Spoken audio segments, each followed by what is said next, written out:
uma grande honra, um privilégio estar aqui nessa manhã e vamos tentar lançar luzes sobre um livro que aparentemente é tão difícil, parece tão distante dos nossos dias atuais, né? E é uma leitura mais rápida, pode nos levar até a ficar incomodados de tanto sacrifício, né, de tanta... Levítico parece ser algo muito longe daquilo que nós vivenciamos, mas de uma forma mais atenta, a gente consegue extrair muitas lições e muitos princípios que são eternos, que o nosso Deus é eterno. Então, tentar fazer uma leitura que possa amenizar Levítico. Eu queria começar fazendo uma pergunta, na verdade duas, que semana passada o pastor deixou dever de casa, pediu que a igreja lesse os capítulos de 1 a 10. Mais especificamente, 8, 9 e 10 seriam os temas tratados. Então, de forma bem descontraída, para a gente começar, eu queria saber, alguém leu?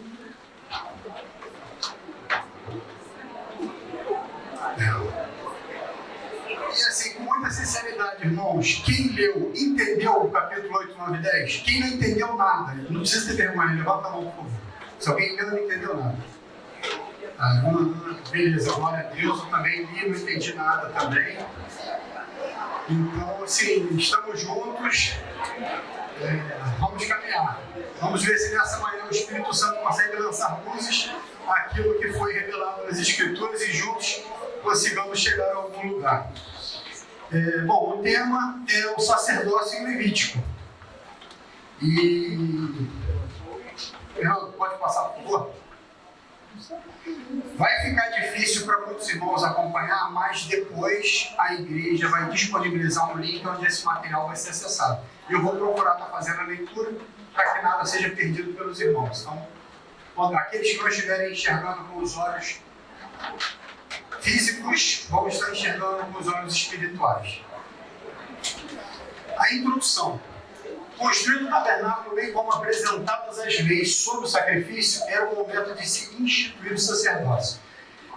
Na primeira aula, o pastor trouxe uma visão geral do livro de Levítico, trazendo aquilo a que se propunha o Espírito Santo quando fez registrar aquelas palavras e aquelas ações.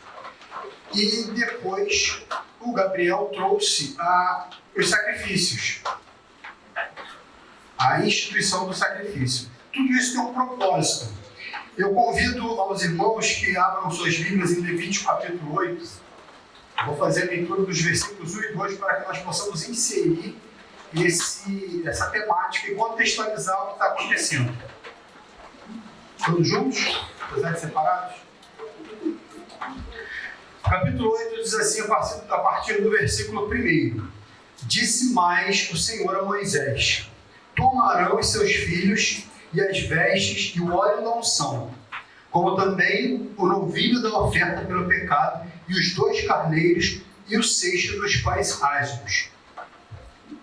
Fernando, próxima tela, por favor.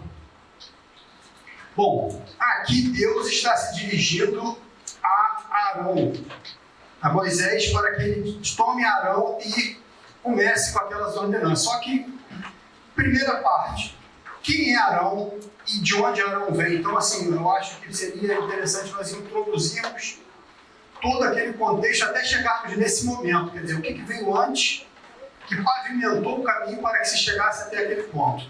E aí na apostila tem uma genealogia, a genealogia dos sacerdotes. Começamos de Abraão. E por que começarmos de Abraão? Porque Deus chamou Abraão para iniciar um povo que seria um povo dele, um povo separado para ele. E aí a genealogia vem como? Seguindo a apostila aí, Abraão, de Abraão Isaac, de Isaac Jacó. Eu estou desconsiderando outros filhos que esses patriarcas tiveram e só seguindo a linhagem, que é a linhagem dos patriarcas, e depois a linhagem que vai chegar até Jesus. Jacó teve 12 filhos, que são as 12 tribos de Israel. Mas por que nos interessa, eu vou pegar Levi. Eu tracei até uma seta aí que fala de Judá, à parte, e a linha está até tracejada, porque da linhagem de Judá que vai vir Davi e posteriormente o Messias Jesus. Mas para o que nos interessa hoje, é seguindo a linhagem, a partir de Levi. E aí a gente tem aquela noção, o levita é descendente de Levi. Sim, o levita é descendente de Levi. Só que Levi, ele teve os filhos Gerson, Coate e Merari.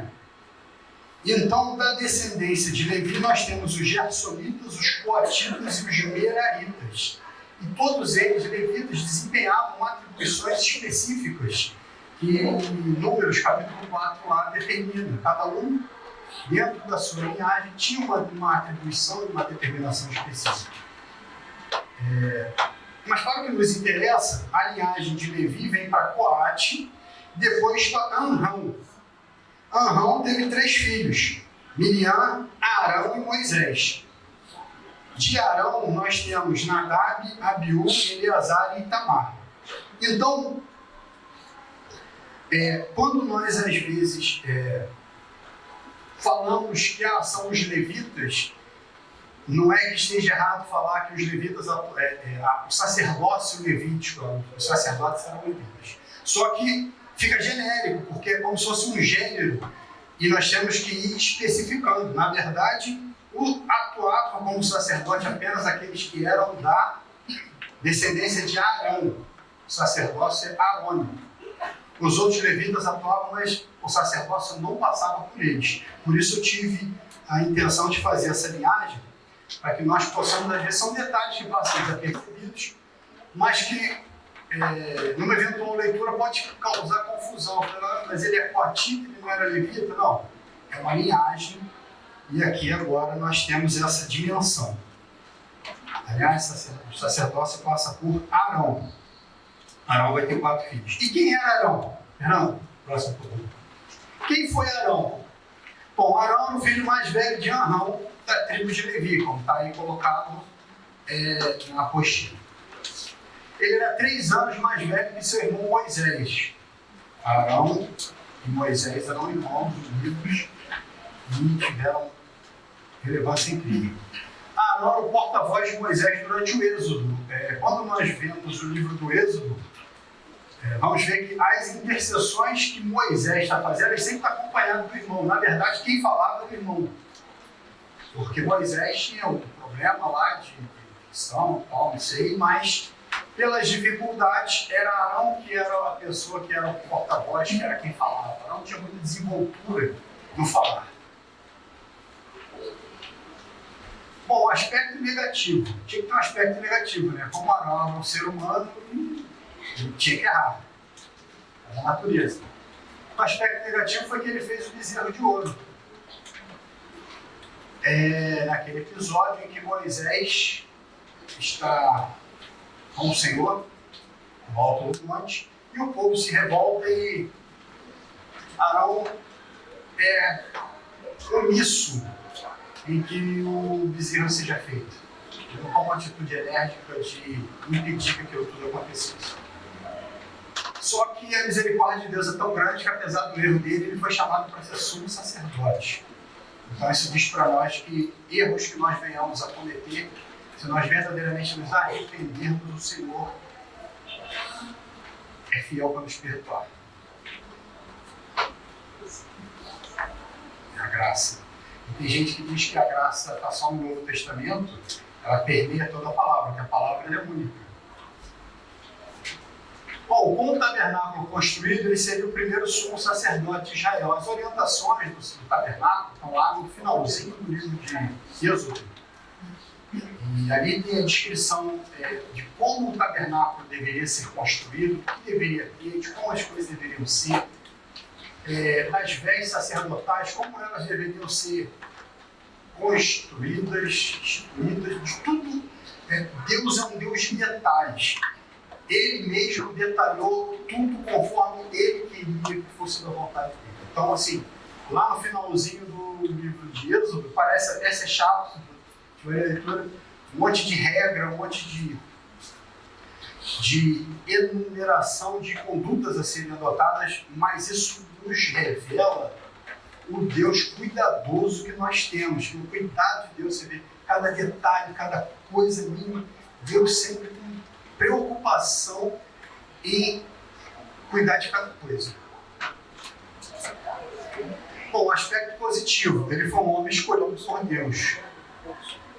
Casou-se com Eliseba, com quem teve 4 filhos, Nadab, Abiú, Eleazar e Tamar. Nós vamos falar bastante sobre esses filhos daqui a pouquinho. Deus determina a Moisés separar do meio dos filhos de Israel, Arão e seus filhos, Nadab, Abiú, Eleazar e Tamar, para administrar o ofício sacerdotal. Como eu falei, dentro dos levitas, e aí nós vamos especificando, gersonitas, coatitas e meraritas, e dos coatitas, dos aronitas, descendentes de Arão, e dentro de Arão, o sacerdócio de Arão, quer dizer, é específica a coisa, Deus vai especificando. Fernando, por favor. Aqui eu trouxe apenas uma visão geral do tabernáculo, uma representação, não é assim uma imagem, mas só para nós termos a ideia de como ele funcionava. Tem o altar de bronze, o lavatório de bronze, na parte do pátio ali fora, no átrio.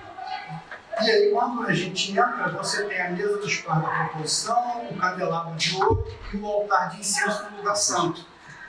Ali temos o véu e depois a arca da aliança que está no Santo dos Santos, no local santíssimo. Apenas para ilustrar, para nos dar uma ideia de aonde os sacerdotes funcionavam. Quer dizer, eles foram instituídos para exercer um ofício, mas qual era o local onde eles exerciam esse ofício? Entre aspas, qual era o gabinete deles, o escritório deles? Eles atuavam no tabernáculo. Estou sendo muito rápido, está dando para... Se eu estiver muito acelerado, o pessoal levanta a mão, faz o gesto aí, sinal de fumaça, eu diminuo. Bom, próximo, Fernando, por favor. E aí nós entramos no capítulo 8. Santidade exige preparo. Se eu fosse dar um título para esse capítulo 8, esse seria o título que eu daria. Santidade exige preparo. Por quê? Feito tudo isso, tudo que nós vimos, quer dizer, desde o final, lá no livro de Êxodo, em que o tabernáculo é constituído, as vestes confeccionadas, e aí já entrando no livro de Levítico, como nós vimos na semana passada com Gabriel, as ofertas são descritas a maneira pelas quais ela tem que ser feita. E por que as ofertas vêm primeiro? Tem um sentido, porque a primeira coisa que Deus quer apresentar é o seguinte: como é que um povo pecador pode se relacionar com um Deus que é santo? Ou, em outras palavras, como é que um Deus santo, um Deus que é totalmente outro, ele pode se relacionar, Deus, se relacionar com um povo que é pecador? Porque se nós pararmos para pensar, na verdade, é Deus que quer se relacionar conosco, porque Ele é Deus. Se Ele não quiser ser alcançado, não tem como nenhum ser humano fazer qualquer coisa que possa alcançar a Deus. Se Deus é alcançado, se Deus é acessado, é porque Ele quis assim, é desejo dele se relacionar conosco. Então Ele instituiu as regras do sacrifício para que um povo, nós, um povo pecador, um povo marcado pelo pecado, possamos, mediante aquelas práticas, ter acesso a Deus. E Deus possa se relacionar conosco. Então, por isso que primeiras ofertas são apresentadas. Agora, apresentadas as ofertas, constituído o tabernáculo, tudo instituído, é a hora de você instituir pessoas para que possam fazer acontecer aquilo que Deus prescreveu. Ou seja, fazendo uma analogia, a igreja está pronta, o terno do pastor está legal, agora só falta ordenar o pastor para começar o culto. É mais ou menos isso que tinha que acontecer. E esses capítulos trazem essa maneira, esse modo pelo qual o sacerdócio foi instituído. E aí eu separei alguns versículos lá no capítulo 8. Curioso que no versículo 1, quando eu falei assim, disse mais o Senhor a Moisés, esse é o livro talvez que o Senhor mais fala. É porque nós, fazendo a leitura do livro de Levítico, nós vamos ver que é discurso direto, é Deus falando diretamente. É um livro que a presença de Deus, a manifestação da glória de Deus, ela é muito, muito constante. A temática do livro é a presença de Deus. Ele está falando diretamente. Não é aquela percepção, não é, por exemplo, como nós vimos quem esteve aqui na terça-feira e pôde assistir ao espetáculo de Esther. O nome de Deus não é mencionado naquele livro. Em Cantar de Salomão, o nome de Deus não é mencionado. Apesar da presença de Deus ser percebida pelas ações, diretamente Deus não é mencionado. Já no livro de Levítico, não, é Deus falando o tempo todo, diretamente. E aí, nós temos a ordenação de Arão e seus filhos. A cerimônia é realizada tendo a congregação por testemunha. É uma cerimônia tão importante que toda a congregação ela é convocada para testemunhar, para assistir aquele fato tão relevante, que é a instituição do sacerdócio. E Arão é vestido com um traje sacerdotal. A próxima, Fernando, por favor. E aí eu trouxe uma representação das vestes sacerdotais, os elementos. Depois, aqueles que já fizeram, façam novamente, por favor. Aqueles que não fizeram, quando for fazer a leitura, vão identificando os elementos ali. Eu não vou ler porque ia tomar muito do nosso tempo, que é curto. E é uma questão também, assim, de repetir. Então, a leitura em casa vocês já conseguem perceber os elementos que estão sendo descritos ali, que vão constituir a veste sacerdotal. Não, volta um pouquinho. Isso. Tem duas figuras, porque ali é a figura do sacerdote. Porque a vestimenta do sumo sacerdote ela é diferente da vestimenta do sacerdote. Isso também fica bem característico na leitura do capítulo. E é assim que o sumo sacerdote ele funciona como se ele fosse o chefe dos sacerdotes. Prefigura a pessoa de Jesus, que é o nosso sumo sacerdote. Aqui, o Arão, o sumo sacerdote, prefigura na terra aquilo que futuramente viria a estar entre nós e ser o nosso sumo sacerdote, que é a pessoa de Jesus. Aqui é o início da jornada. Pode passar. Ali a consagração de Arão, eu tive lá no versículo, só uma representação do que está no capítulo 8, versículo 12, o óleo sendo derramado sobre a cabeça de Arão. O Arão está sendo ungido.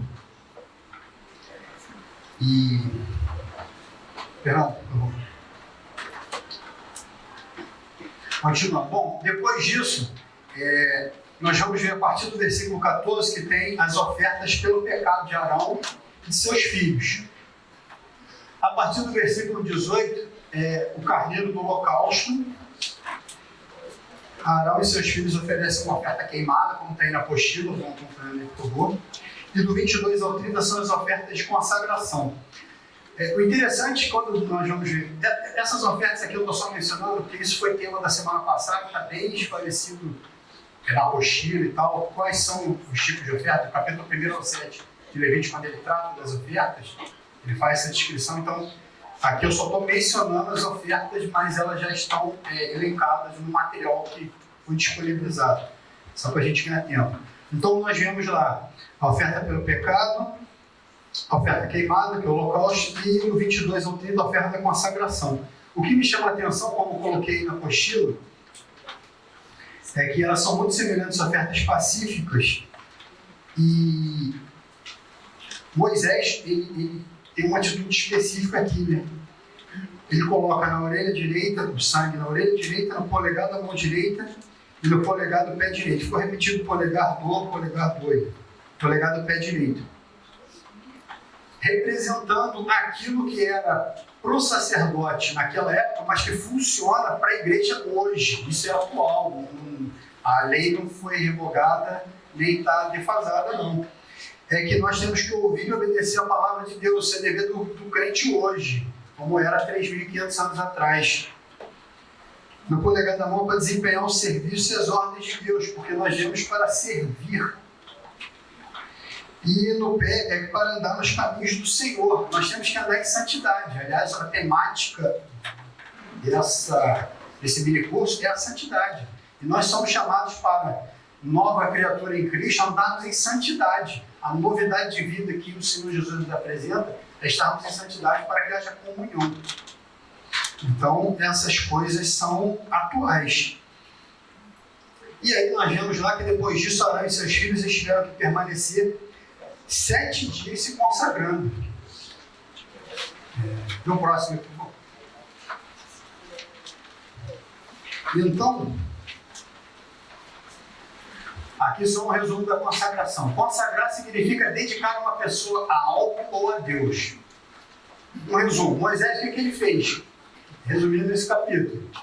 Ele reuniu a congregação, ele lavou, vestiu e ungiu Arão, santificou o tabernáculo, nós vamos ver lá como antes ele santifica o tabernáculo local, lavou e vestiu e ungiu os filhos de Arão. Então, a lavagem, investidura, unção e sacrifícios. Próximo, por favor. E aí, foi citado que ele trouxe alguns animais. O novilho, que foi a oferta da expiação pelo pecado. 2 carneiros. O primeiro carneiro foi a oferta pelo holocausto, o segundo a oferta da consagração. E depois os pães asmos, que é a oferta de consagração. E aí nós vamos ver lá no capítulo 9 que tudo isso que foi feito trouxe um resultado. Pode passar, por favor? Por que eu dei aquela nomenclatura no início do capítulo 8?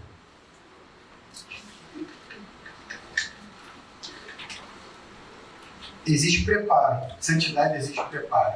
Porque aqui nós vimos que nesse capítulo 8 houve um preparo específico de Arão e dos seus filhos para o exercício do sacerdócio. Não foi feito de qualquer maneira. Eles não chegaram lá, vestiram a roupa e começaram a exercer o sacerdócio. Não foi assim, houve um preparo. E no final do capítulo fica expresso que eles tiveram que ficar se consagrando por 7 dias. Além de tudo aquilo que já tinha sido feito, todas as ofertas que foram oferecidas, ainda houve a consagração por 7 dias. E aí a gente pode pensar de uma maneira assim, mas isso aí não tem nada a ver comigo hoje. Isso é uma coisa que aconteceu há 3.500 anos atrás, mais ou menos, porque você retroage à época que o livro foi escrito, data aproximadamente do ano 1445 a.C. Então você pega 1445 antes, mais 2022, dá mais ou menos 3.500 ali perto, não tem nada a ver. Será que não tem nada a ver? Será que Levítico está tão longe de nós assim, no tempo? Porque Deus ele é eterno. 3.500 anos para Deus não dá nada. Então, os princípios do Senhor estabelecidos são os mesmos. Deus é imutável. E aí, trazendo para os nossos dias, eu tentei fazer alguma reflexão. Há um preparo, quando eu coloquei hoje, há um preparo para a vida cristã. Por exemplo, o culto. Há um preparo para o culto? Vamos deixar isso em aberto. Vamos começar ali.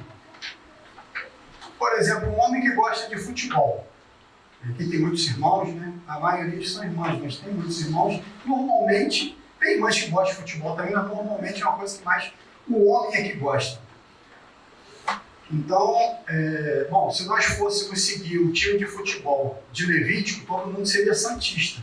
Porque Levítico, capítulo 11, versículo 44, Deus fala, sede santos. Mas a gente está no Rio de Janeiro, eu vou pegar outro exemplo, vamos falar do Flamengo. Não. Então, assim, o flamenguista, jogo no Flamengo, vou dar uma colher de chá, o jogo do Flamengo é quarta-feira, não vai ser domingo, com o camarada do Sapão ao culto. O jogo é na quarta. O que o cara faz? Bom, o jogo é quarta, 9h30, e se prepara. Ele lava a camisa do time, deixa secando para usar antes, está preparado. Ele já avisa no trabalho que vai estar doente no dia seguinte, porque o jogo acaba meia-noite e vai chegar atrasado. Ele diz, fulano, fala que eu estou doente. Então ele se preparou para assistir o jogo de futebol. Mas não vamos falar só dos homens não, vamos falar das mulheres também. A irmã vai na festa, ela vai se preparar, e aí age misericórdia. Faz o cabelo, faz a unha, compra vestido, compra sapato, compra bolsa. Aí aquele guarda-roupa colocado, ela fala, não tem nada. Não tem. Ela fica a semana inteira, fecha no sábado, né? E no sábado, semana anterior, ela já está se consagrando. Eu tenho que ir na manicure, eu tenho que ir na pedicure, eu tenho que fazer, eu tenho que emagrecer. Só vou comer salada para emagrecer. Tem cabelo vestido. Isso é o quê? Preparo. Beleza. Vamos voltar para o culto que eu tinha falado? A gente se prepara? A gente se preparou para o jogo. As irmãs se preparam para a festa. E para ir na casa de Deus, o Criador de céus e terras, o Eterno, dono do ouro e da prata, Senhor dos exércitos. aquele que nos deu a vida, que nos sustenta, aquele por qual o universo inteiro é sustentado na palma da mão. A gente vai de qualquer jeito na casa de Deus. A gente ora antes. Não, eu vou no culto domingo, à noite, eu vou orar, eu vou me consagrar, eu vou me preparar. A gente faz isso. Alguns fazem até, mas é a regra. A gente lê a Bíblia antes. Às vezes até o pastor, o bispo, ele fala, na próxima semana a gente vai falar de Levítico, de José. A gente para, faz a leitura, medita sobre o livro, tenta extrair ali a vontade de Deus. A gente jejua, a gente para, jejua, entra em comunhão mesmo, sabe? O Espírito Santo testificando ao nosso espírito. A gente tem essa atitude zelosa de preparação, como aqui no capítulo 8, Deus recomendou em detalhes para a instituição do sacerdócio.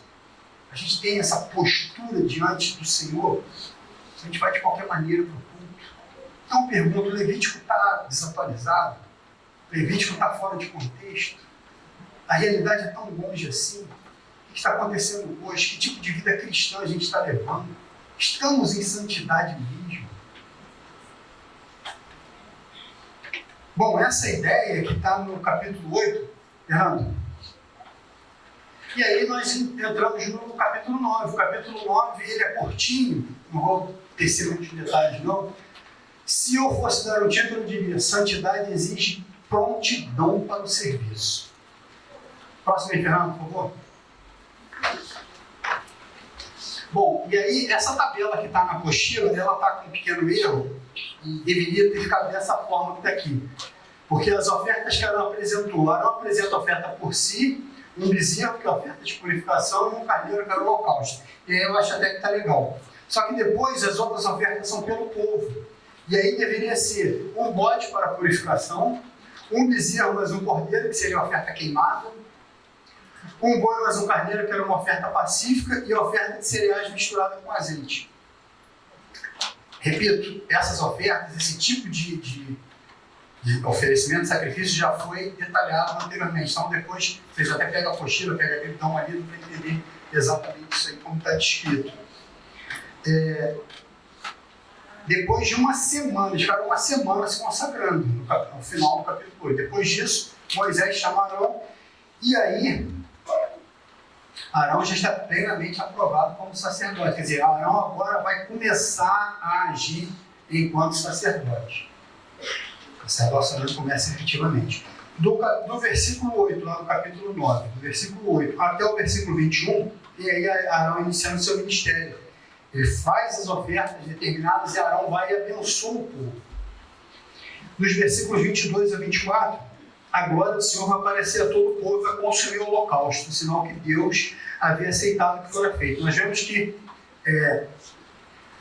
desde o 8, houve a separação, consagração, oferecimento de oferta, 7 dias se consagrando. Ao 8º dia, Moisés chama Arão. Arão oferece as ofertas por si e pelo povo. E aí ainda fica um pouco de oferta queimando lá. E aí o Senhor se agrada daquilo.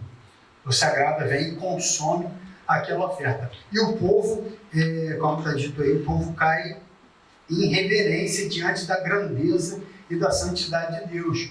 Porque o que resta a nós mesmo diante da grandiosidade de Deus é nos prostrarmos. Não tem outra coisa para dizer. Aliás, na Bíblia, todas as vezes que a manifestação da glória de Deus, ela se apresenta, ela causa temor e leva a pessoa a se prostrar, porque é uma majestade tamanha que não tem como descrever com palavras, mas isso é feito em vários momentos, tanto no Antigo quanto no Novo Testamento. A manifestação da glória de Deus, ela causa esse temor. E o povo cai e se prostra diante da manifestação, porque aquilo que havia sido feito foi aceito. Bom,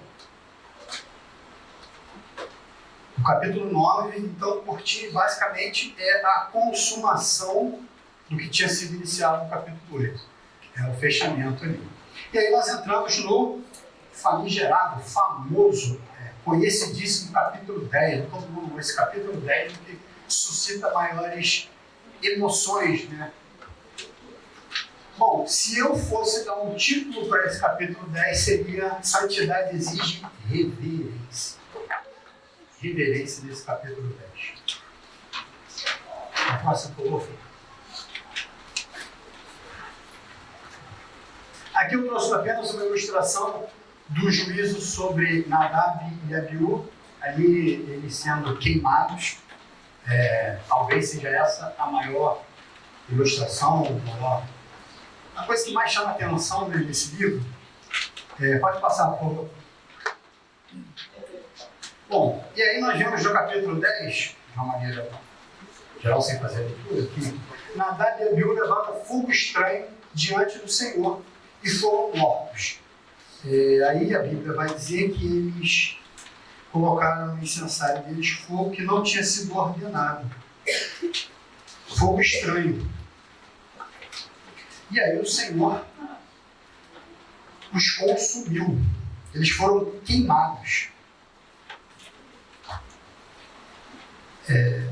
Capítulo 10, versículo 2. Então saiu fogo de diante do Senhor e os consumiu e morreram perante o Senhor. Eu confesso que a primeira vez que eu li isso, e a segunda, e a terceira, até a 20ª vez que eu li, eu fiquei um pouco, não vou dizer revoltado, mas uma sensação de que houve uma injustiça.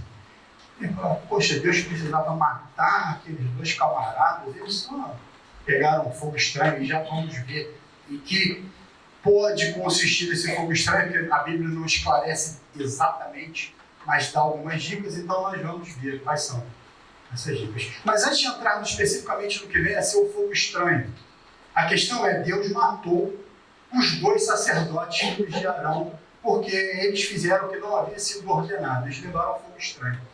E aí isso, como eu disse, me causou uma sensação ruim, sabe? Mas é porque eu estava pensando sobre a ótica de um pai. Eu tenho filhos e se algo acontecesse aos meus filhos, eu ficaria mal, muito mal, porque nenhum pai fica feliz quando um infortúnio ocorre com o seu filho. Não tem como. Pensando sobre a ótica humana, e mais especificamente pensando como um pai pensaria, isso causou alguma comoção, sabe, algum sentimento. Mas aí, se nós invertermos a ótica, porque a ótica aqui, repito, não tem que ser a nossa ótica humana, a ótica aqui é de Deus.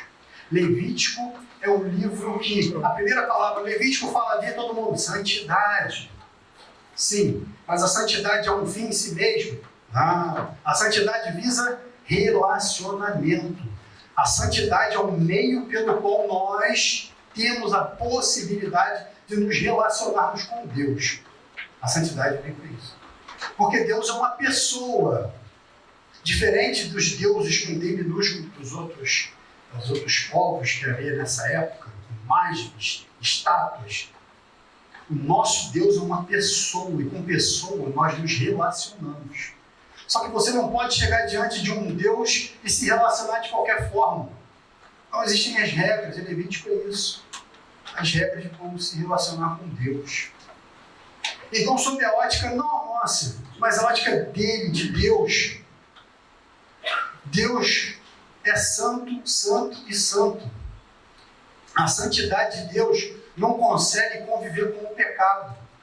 As regras, elas têm que ser estritas. Por quê? Porque senão nós somos consumidos, é o que aconteceu. Então, mudando a ótica, não a ótica humana, mas sob a ótica de Deus, eles erraram. E aqui, eles mereciam ser mortos, porque é o início e a instituição do sacerdócio. Deus tem que agir de forma enérgica, firme, mostrando toda a sua santidade, para que o povo se paute em cima de princípios rígidos, que são os princípios estabelecidos por Deus. Senão isso podia virar uma balbúrdia. A igreja hoje sofre, não essa igreja, tá? E nem a dos irmãos também que são de fora, a igreja de vocês também não. As outras igrejas por aí, as outras, elas têm uma permissividade muito grande. Tudo. Eu vou lá na JC, Poxa, falta de reverência essa, tudo pode, tudo é perdoado. Não. O nosso Deus é um Deus de princípios. Você não se chega diante dele de qualquer maneira. E isso fica bem claro aqui, nesse capítulo, nessas instruções. E aí eu coloquei, agiram com irreverência, tiveram temor suficiente. Eu coloquei, a impressão que dá é que eles estavam meio assim, vou lá, vou levar vou levar um foguinho e tá tudo certo. Não, não é assim. E eu coloquei, trazendo para o nosso dias, como você se comporta diante de um juiz. Eu não sei se alguém aqui já teve a experiência de estar numa audiência judicial, estar diante de um juiz. Por que motivo? Uma ação trabalhista, um despejo, uma ação de consumidor, que a Casa Bahia entregou o armário com defeito. Se alguém aqui já teve a experiência de estar diante de um juiz, sabe que quando você está diante de um juiz, primeiro, você não pode vestir de qualquer jeito por fora. Não pode ver tudo, não vai te nem dentro. Então, assim que tem gente que em audiência bota a melhor roupa que tem, vai. Diante do juiz você não fica com o celular. Antes do juiz entrar na sala, o oficial já chega lá, o oficial de justiça, desliga o celular, por favor. Não pode. Beleza. Você fica quietinho, você só fala quando é ordenado pelo juiz. Ele faz pergunta, você fala, acabou, você... Eu fico pensando, poxa, diante de um juiz, que é um ser humano como qualquer um de nós, tudo bem, há uma reverência para o cargo, mas sangra como qualquer um de nós aqui sangra. E nós temos toda essa reverência. E diante de Deus, no culto, como é que a gente se comporta? O pastor está pregando, se preparou a semana inteira, meditou naquele capítulo, naquele título, está lendo, expondo as escrituras, expondo a palavra de Deus, o camarada está lá com o celular. Foi gol aí. O irmão lá está glorificando. Aí, que gol! Mexeu no celular, mexe de um lado, mexe para o outro, está nem aí, conversa.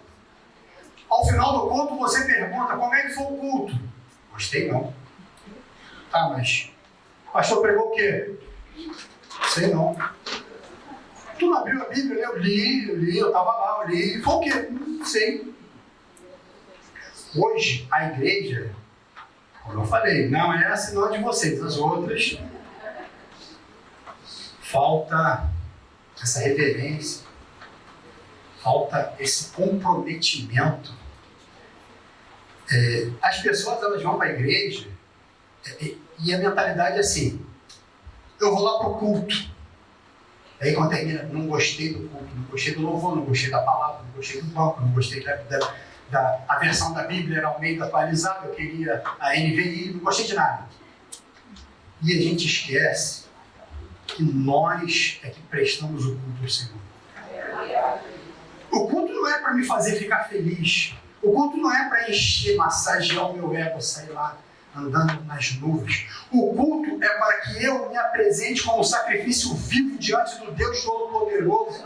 Como diz em Levítico, apresentar os sacrifícios, eu me apresentar como sacrifício. E eu glorificar o nome de Deus, e eu exaltar o nome de Deus. Eu vou prestar o culto ao Deus Altíssimo.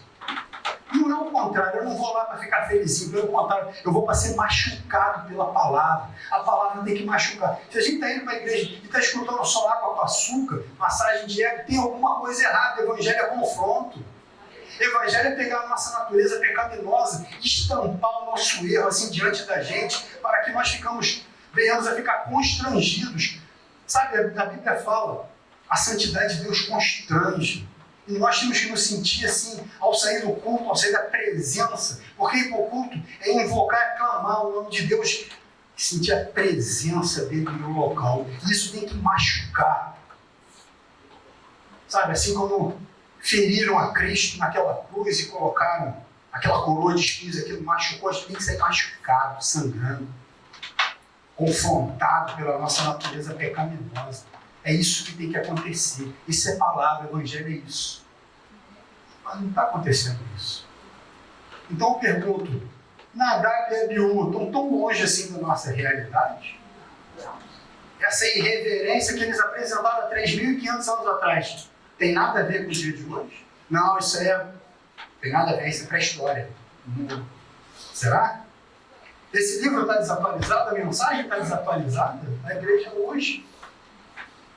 Eclesiastes, capítulo 5, versículo 2, diz assim: que a sua boca não se precipite, nem se apresse o seu coração em pronunciar uma palavra diante de Deus, porque Deus está nos céus e você aqui na terra. Portanto, sejam poucas as suas palavras. Reverência, reconhecimento da grandeza e da santidade de Deus, consciência de que nós somos chamados para ser servos, para servir. A gente não é chamado para ter o ego massageado, mas para glorificar o nome daquele que tudo fez, que tudo criou. Essa é a ideia. E aí, como eu falei do fogo estranho, as pessoas... Eu vi alguns autores e tentei trazer a síntese do que vi sobre o que seria fogo estranho. Bom, o fogo ele tinha que ser retirado de um lugar, retirado de um lugar diferente do correto. Os pedaços de carvão precisavam ser retirados do altar. Quando eles iam acender o incensário e levar, eles tinham que retirar o fogo do altar. Do mesmo altar em que o Senhor veio e consumiu. Nós não vimos, Deus veio, consumiu as ofertas que estavam no altar, então tem que tirar dali. Provavelmente, dizem uns, o fogo era estranho porque não foi retirado do local em que deveria ter sido retirado. E Deus não aceitou aquilo, porque havia uma determinação específica de onde tinha que se retirar o fogo. Não era de qualquer lugar, era do altar. E não retiraram dali. Bom, uma segunda teoria diz que o fogo foi trazido em um momento impróprio. Lá no Êxodo, no capítulo 30, versículos 7 e 8, não preciso fazer a leitura, traz um horário para o incenso. Né? Ali determina, no período da manhã, da tarde, da noite e tal. Quer dizer, há uma determinação específica do horário que deveria ser retirado, aceso aquilo, levado ao fogo. E provavelmente, dizem uns, esse horário foi desrespeitado.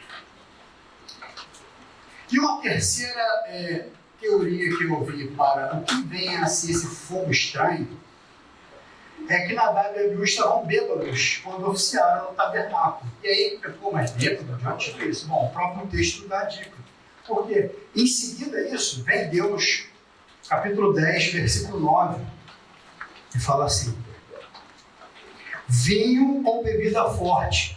A partir do 8, capítulo 10, versículo 8. Falou também o Senhor a Arão.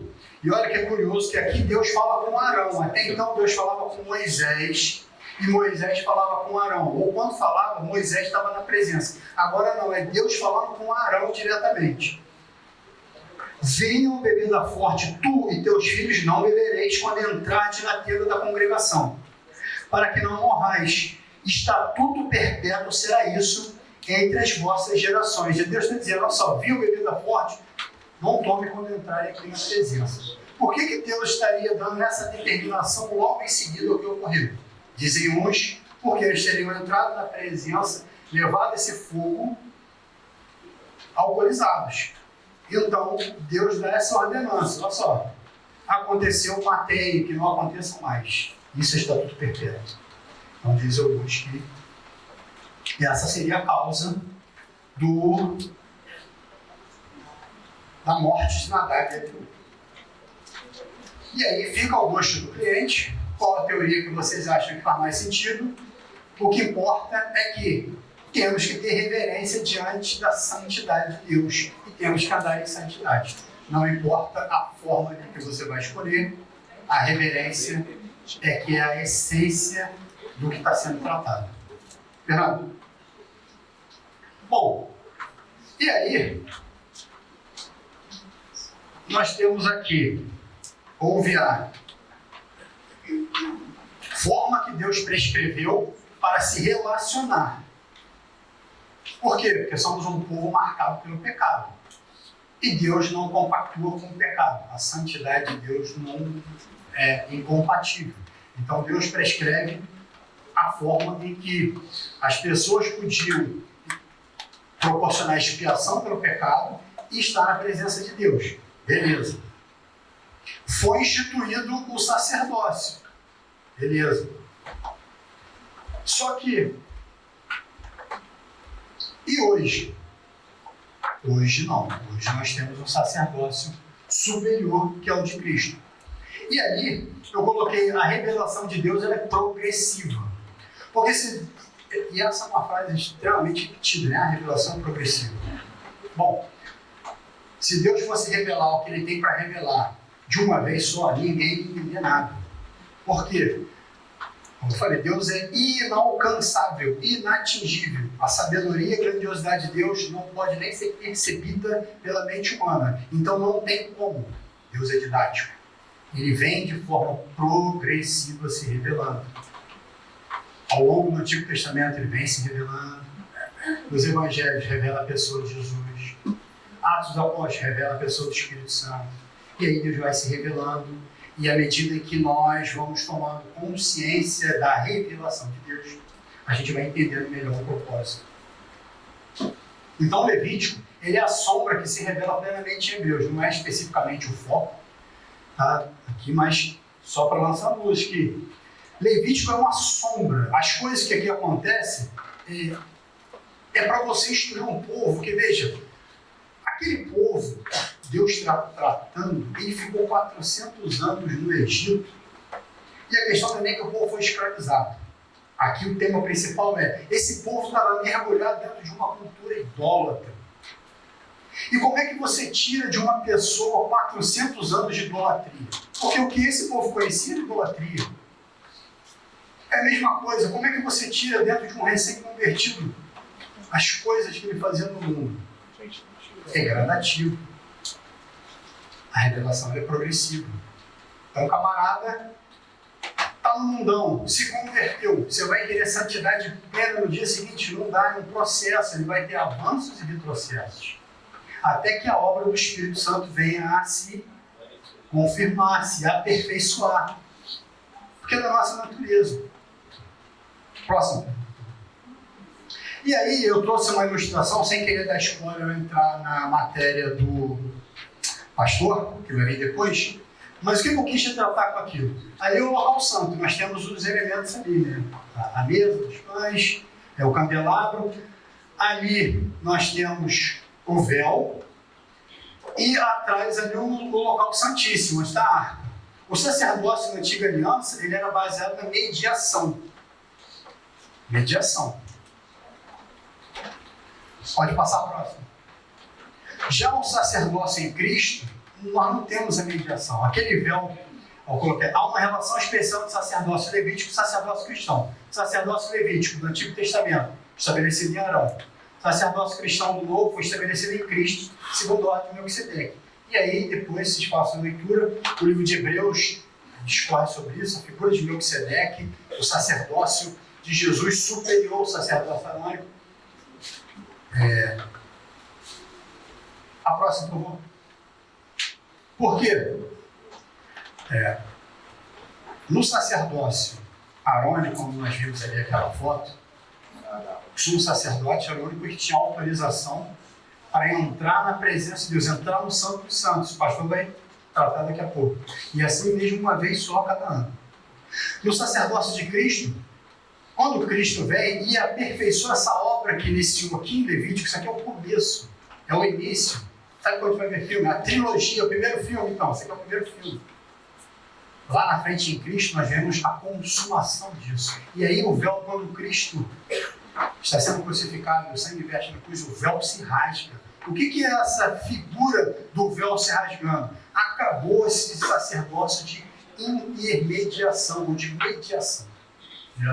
Acabou o sacerdócio de mediação. A figura do sacerdote, que até então era o mediador entre nós, pecadores, e Deus, e o mediador entre Deus, Santo, e nós, essa figura se rasga, agora é acesso direto ao Pai. Todos somos sacerdotes. Cristo vem e proporciona que todos nós possamos entrar na presença de Deus. Todos nós. E aí eu fiz são várias, mas eu trouxe para ilustrar apenas as pequenas comparações, tá? Sacerdócio arônico, sacrificar um animal sem defeito. Nós vimos lá, tinha que levar um animal, mas sem defeito, até um ano, blá, blá, blá. Só que no sacerdócio de Cristo, Jesus, ele não tinha pecado, ele não tinha defeitos. Lá em João, capítulo 1, versículo 29, diz: no dia seguinte, viu João, e aqui João está falando de João Batista, viu João Jesus, que vinha para ele e disse: eis o Cordeiro de Deus que tira o pecado do mundo. Quando João Batista fala isso lá no Novo Testamento, lá no livro do Evangelho de João, ele está fazendo alusão a Levítico. Sabe aquele cordeiro que lá no livro de Levítico eles ofereciam em oferta para expiação dos pecados? Sabe isso? Eis esse cordeiro aqui, Deus encarnado, é Jesus. Aquilo que lá vocês faziam como prefiguração, como representação, agora está materializado na pessoa de Cristo. É isso que João está falando. É Levítico. No sacerdócio de Arão, você tinha que tocar no animal para identificação. Em várias passagens lá, você tinha que colocar a mão sobre o animal. E aquilo você se identificava com ele. E era como se o seu pecado fosse transferido para aquele animal. E aqui você era perdoado e aquele animal tinha que morrer.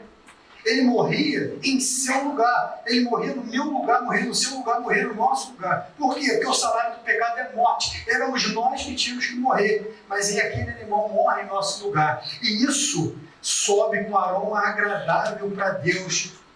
O nosso pecado é perdoado. Só que no sacerdócio de Cristo, não. Jesus levou sobre si todos os nossos pecados. E aí fala, carregando Ele mesmo em seu corpo sobre o madeiro os nossos pecados, para que nós, mortos para os pecados, vivamos para a justiça. Por suas chagas fomos sarados. Coisa maravilhosa. Glória a Deus por isso. O próximo aí, Fernando. E uma terceira comparação do sacerdócio de Arão com o de Cristo. O sacerdócio arônico tinha que repetir o sacrifício a cada novo pecado. Você pecou, leva a oferta, aquele animal morre em seu lugar, o seu pecado é perdoado. Só que você vai pecar de novo. E aí você vai levar outro animal, e vai ser perdoado de novo.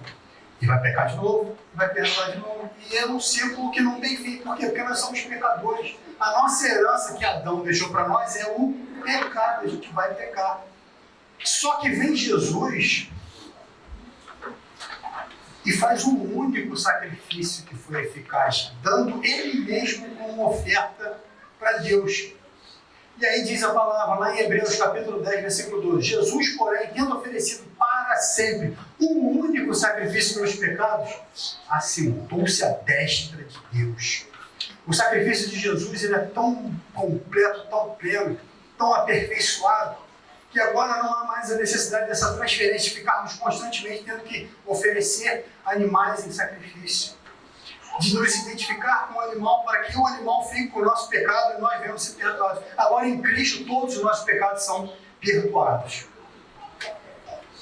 E o sacerdócio de Arão, ele era limitado no tempo. Arão morreu lá na seta, na genealogia que eu coloquei, eu parei no descendente seguinte, mas há uma série de sumos sacerdotes que vão ser escolhidos, eles vão morrer, vão ser substituídos. Mas o sacerdócio de Jesus é eterno. Eterno.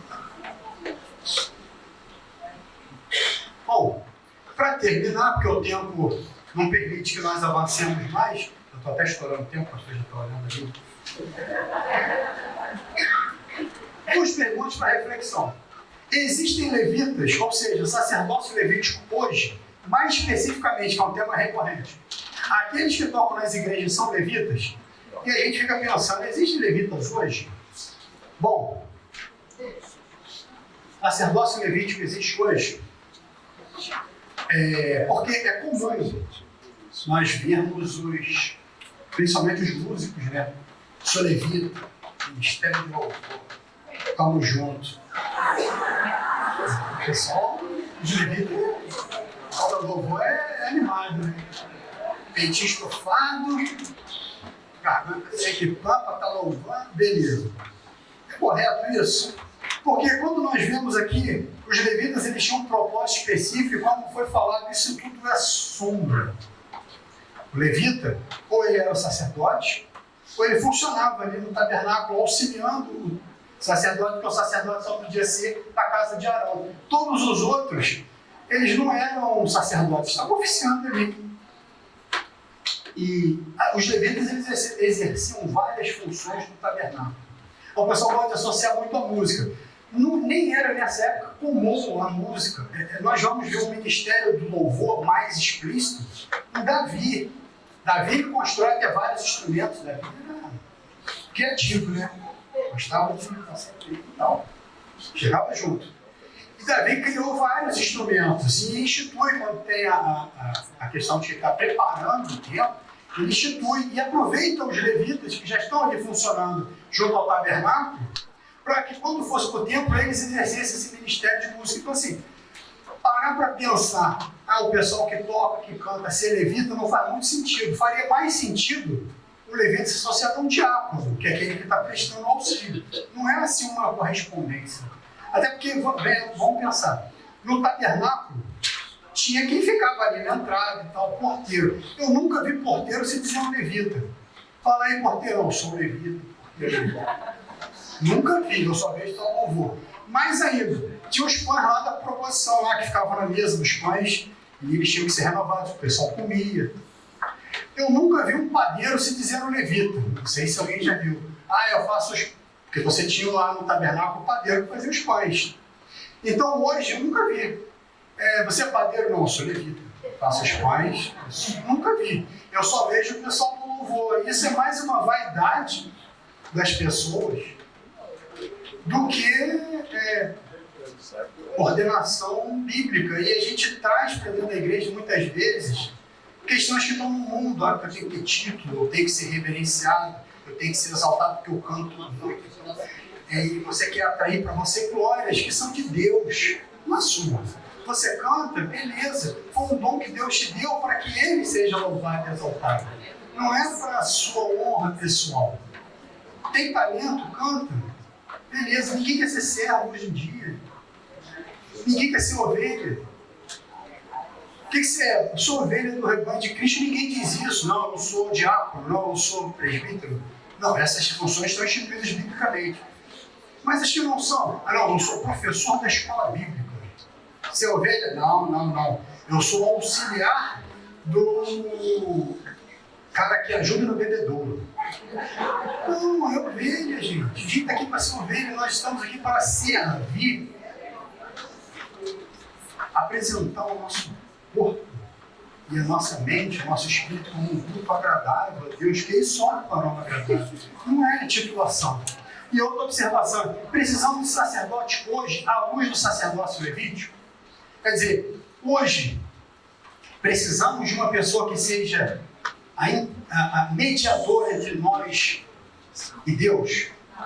Não, nós temos acesso direto ao Pai. O que isso significa? Se você orar, a tua oração tem tanto peso quanto a oração do pastor. Não estou descartando a oração do pastor Robson, não. Continua orando por mim, pastor, te agradeço. A gente, eu vejo o pessoal, o crente 6 horas. 6 horas por mim, 6 horas por mim. Mas você está orando? Você está buscando? Você está se consagrando? Não, então a tua oração tem o mesmo peso, porque somos todos sacerdotes hoje em dia.